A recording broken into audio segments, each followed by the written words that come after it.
Hey guys, it's Chad Pore, Director of Butler County EMS, and I'm coming to you from the back of one of our newest ambulances. You guys have heard us talk a lot about our new ambulance design and the way we've done it, but I want to start honing in on some of the other features that we haven't really focused on. And this ambulance is the first one in our fleet where we actually took a heavy focus on the actual lighting in the back of the ambulance.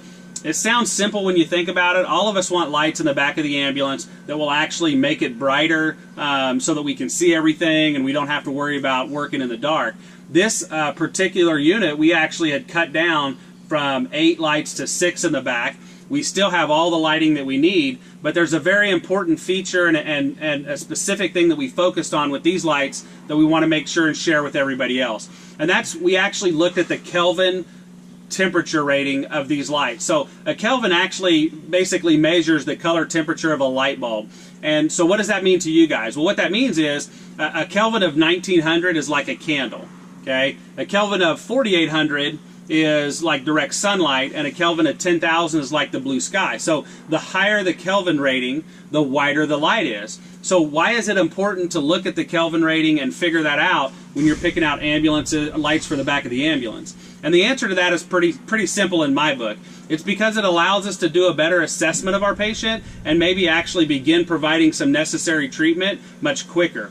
What I'm talking about is we have patients that oftentimes can start showing signs of cyanosis. And when we teach people about cyanosis, we tell them to kind of start looking in areas of extremities like the fingertips, maybe around the lips, those kind of areas. And so we want to be able to recognize cyanosis early. We want to actually treat it as quickly as possible. Here's where Kelvins come into play with cyanosis. The higher the Kelvin rating of your light, the more it gets to that blue sky, it's gonna affect your ability to actually pick up cyanosis on your patient quicker.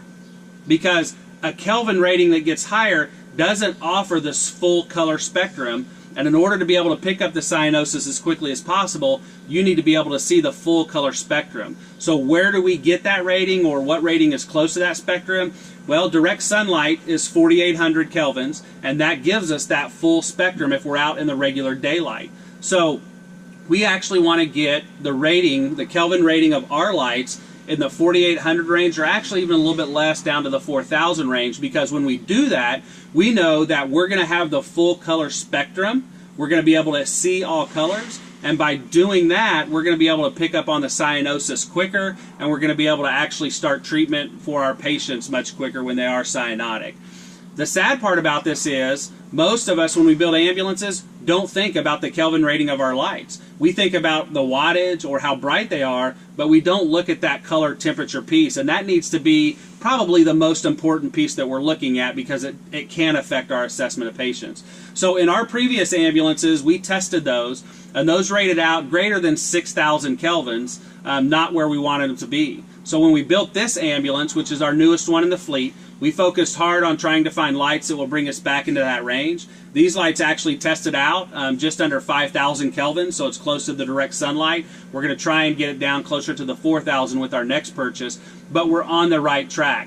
What's sad to me is when I talked to our manufacturer about it, they struggled to remember a time where an agency was building an ambulance and actually wanted to know the color temperature rating for the lights in the back. We all talk about the lights on the outside. There's a lot of discussion about having more lights on the outside or brighter lights on the outside so traffic can see us. But what we've never focused on is the lights on the inside that can actually affect our assessment of a patient. And that's what we're trying to change here today, and that's what we try to change in our ambulance. We want to give our crews the proper tools so that they can actually assess their patients quickly, efficiently, appropriately, and begin providing treatment as necessary as quickly as possible. So the Kelvin rating of your light is very important. That's the color temperature, again, of the lights. We want to get it closer to the 4,000 range, somewhere around there. That's going to let us see that cyanosis early, be able to see the full color spectrum, and be able to provide the necessary care for our patients. So